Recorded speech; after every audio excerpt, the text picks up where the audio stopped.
शादी की पहली रात मैं दुल्हन बनी बैठी हुई अपने पति का इंतजार कर रही थी। तभी मेरी सास रोते हुए आई और कहने लगी, तू विधवा हो गई, तेरा पति मर गया। ये सुनकर तो मैं रोने लगी। मेरी तो पूरी दुनिया ही उजड़ गई थी, लेकिन कर भी क्या सकती थी। पति के अंतिम संस्कार होने के बाद बिना पति के मुझे ससुराल में ही रहना पड़ा, क्योंकि मायके में भी मेरा कोई ठिकाना नहीं था। माँ सौतेली थी, लेकिन ससुराल में रहे अभी मुझे कुछ ही दिन गुजरे थे कि अचानक मैं प्रेग्नेंट हो गई। आखिर कैसे? मेरे प्रेगनेंसी की खबर सुनकर सभी हक्का बक्का रह गए और मुझे खरी खोटी सुनाने लगे। सभी ने इस बच्चे को गिराने को कहा मेरी सास से। मेरी सास इस बात के लिए मान गई, लेकिन उन्हें यह जानना था कि आखिर यह बच्चा किसका है। डॉक्टर से मेरा चेकअप करवाया गया तो बच्चे के बाप के बारे में जानकर सबके पैरों तले जमीन खिसक गई, क्योंकि मेरा मुजरिम कोई और नहीं बल्कि अपनी खिड़की पर खड़ी उस हसीन यादों में खोई हुई थी। एक तेज झोंके ने गुजरे हुए कल से निकालकर फिर से मुझे हकीकत की इस दुनिया में लाकर खड़ा कर दिया। नौकरों की तरह घर का सारा काम निपटाने के बाद मैं अपने कमरे में सोने के लिए आई थी। इस उम्र में जब लड़कियां अपने लिए एक नए ख्वाब बुनती हैं, अपनी नई जिंदगी की शुरुआत के बारे में सोचती हैं, पर मैं भगवान से अपने लिए सिर्फ सब्र मांगती थी, क्योंकि इतनी सी उम्र में मैं विधवा हो गई थी। मुझे इतनी बड़ी सजा मिली। अभी मैं इन्हीं सोचों में गुम थी कि तभी अचानक मेरे दरवाजे पर दस्तक हुई। दरवाज़ा खोला तो सामने मेरे ससुर जी खड़े थे। उनके हाथ में गर्म दूध का एक गिलास था। वो मेरे लिए लेकर आए थे। मैंने कहा, आप मेरी इतनी फिक्र क्यों करते हैं, मैं ठीक हूँ। उन्होंने कहा, नहीं, ये तुम्हारे लिए बहुत ज़रूरी है, इसे तुम तुरंत पी लो। मैंने हिचकिचाते हुए उनके हाथ से ग्लास का दूध लेकर पी लिया था। उनकी इस हमदर्दी से बहुत ज़्यादा डर लगता था। पता नहीं ये हमदर्दी क्या रंग दिखाने वाला था। मुझे बिल्कुल भी पता नहीं था कि वह मेरे साथ इतनी बड़ी हमदर्दी क्यों दिखाते हैं।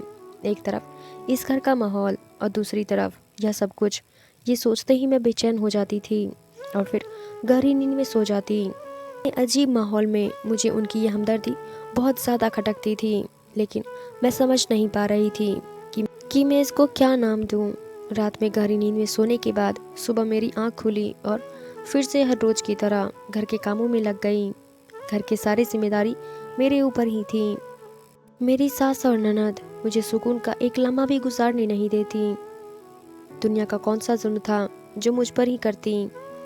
वो दोनों कभी मुझे पूरे दिन भूखे रखती तो कभी तरह तरह के काम करने को देती। वो दोनों मुझे टॉर्चर करने में कोई कमी नहीं छोड़ती थी, और वो मुझे क्यों ना टॉर्चर करती। उनकी ज़िंदगी का सबसे बड़ा दुख तो मैंने ही उन्हें दिया था। मेरे मनहूस कदम पड़ते ही उनका जवान बेटा जो मर गया था, कुछ मेरी वजह से उनसे छिन चुका था।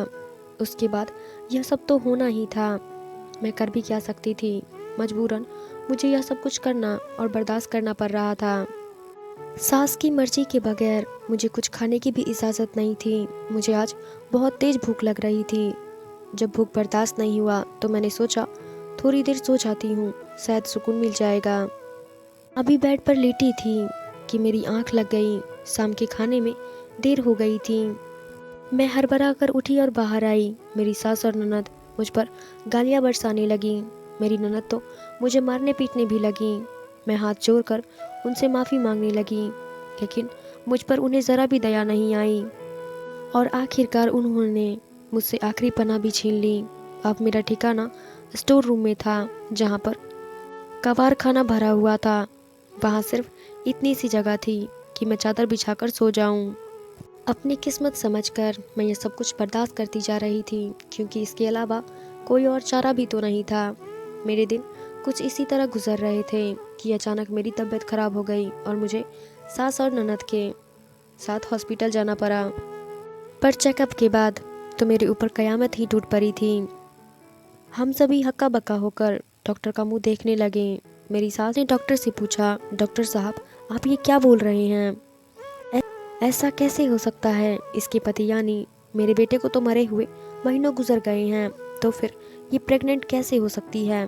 डॉक्टर ने कहा, अब देखिए, इसमें हम कुछ नहीं कर सकते। हम तो वही बता रहे हैं जो रिपोर्ट में लिखा है, और इस रिपोर्ट के मुताबिक आपकी बहू प्रेग्नेंट है।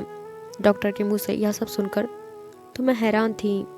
पहले ही मुझे जुल्म का शिकार था और यह सब होने के बाद मेरे साथ और क्या क्या होने वाला था। सास ताने पर ताने देती जा रही थी। मेरी ननद ने कहा, इस तरह रोने धोने और यहाँ पर तमाशा करने से कुछ नहीं होने वाला। इसे लेकर घर चलते हैं, वहाँ जाकर देखते हैं कि आगे करना क्या है। वो दोनों मुझे लेकर आ गए। घर का सारा काम निपटाने के बाद मैं स्टोर रूम में आराम करने चली आई। स्टोर रूम में मुझे नींद नहीं आ रही थी। तभी अचानक मेरे दरवाजे पर दस्तक हुई। बहुत हैरान हो गई कि आखिर इस वक्त कौन होगा। मैंने दरवाज़ा खोला तो सामने मेरे ससुर हाथ में दूध का गिलास पकड़े हुए खड़े थे। आप क्यों तकलीफ उठाते हैं? अपने हिस्से का दूध मुझे क्यों पिलाते हैं? अगर किसी को पता चल गया या देख लिया तो घर में कयामत आ जाएगी। मुझे इन सब चीज़ों से बहुत डर लगता है। तुम्हें इसकी ज़रूरत है। तुम इसे जल्दी से पी लो और सो जाओ, इससे पहले कि कोई आ जाए। जल्दी से गिलास का दूध खत्म करो और तुम्हें इसकी बहुत ज़रूरत है। तुम्हारी सास को मैं जागता हुआ छोड़ कर आया हूँ। मैंने अपने ससुर का लाया हुआ दूध पी लिया और पीकर पूछा, इस घर में सभी मुझसे नफरत भरी निगाहों से देखते हैं, पर आप मुझ पर इतनी क्यों दया करते हैं? आखिर आप मुझसे नफरत क्यों नहीं करते? मैंने कहा, नहीं, क्योंकि मैं जानता हूँ वो शायद तुम नहीं जानती। अच्छा, आप ज़्यादा मत सोचो और सो जाओ। मेरे ससुर जी ये कहकर चले गए। मैं दरवाज़ा बंद करके अभी लेटी हुई थी कि चंद लम्हों में मैं गहरी नींद में सो गई। अगली सुबह मेरी आंख देर से खुली। ये आवाज़ें सुनकर जब मैं बाहर आई तो मैंने देखा मेरी ननद मेरी सास से शिकायत कर रही थी। मेरी ननद मेरे सास से कह रही थी कि रात को पापा उसके पास दूध का गिलास लेकर जाते हैं। सास ये सुनकर गुस्से से बोली, अरे बेशर्म औरत, किसी को तो छोड़ दे। पहले मेरे बेटे को फंसाया और उसे मुझसे छीन लिया, अब मेरे पति के पीछे पड़ी है। अरे कुछ तो शर्म कर, वो तेरे पिता समान है। मैं लाख उन्हें यकीन दिलाने की कोशिश कर रही थी, इसमें मेरा कोई कसूर नहीं है, लेकिन यहाँ पर तो मेरा कोई यकीन करने वाला नहीं था। जो मुझ पर भरोसा करता वह तो मुझे इस जालिम दुनिया में अकेला छोड़कर चला गया। अब तो यह सब होने के बाद इस तरह के ताने अब हर रोज के हो गए थे। मुझे रात से ही बुखार था। घर का सारा काम करने के बाद जब मैं छत पर कपड़ा फैलाने गई तो अचानक चक्कर खाकर बेहोश हो गई। इसी तरह मुझे होश आया तो मैं फिर से अपनी रूटीन में आ गई। किसी ने एक बार भी मुझसे पूछा नहीं कि तुम्हें कुछ हुआ था। मेरी और अरविंद की शादी लव मैरिज थी। मैं गरीब परिवार से थी और अरविंद खाते पीते अमीर परिवार के थे और इकलौते वारिस थे।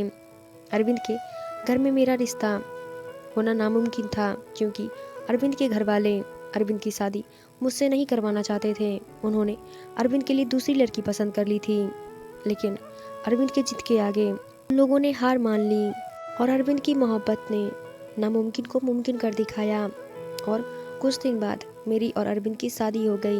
मैं दुल्हन बनकर सुहाग की सेज पर बैठी हुई अरविंद का इंतजार कर रही थी। मुझे बहुत खुशी हुई। मेरी शादी एक ऐसे इंसान से हुई थी जो मुझसे बेहद प्यार करता था, पर मुझे अरविंद का इंतजार करते करते कई घंटे हो गए और अरविंद मेरे कमरे में नहीं आए। बैठे बैठे मेरी कमर भी अकड़ने लगी थी। तभी अचानक दरवाजे पर दस्तक हुई। सास रोते हुए कमरे में आई और मुझे मारने लगी। गई मेरे बेटे को डायन, मर गया मेरा बेटा, तू मनहूस है।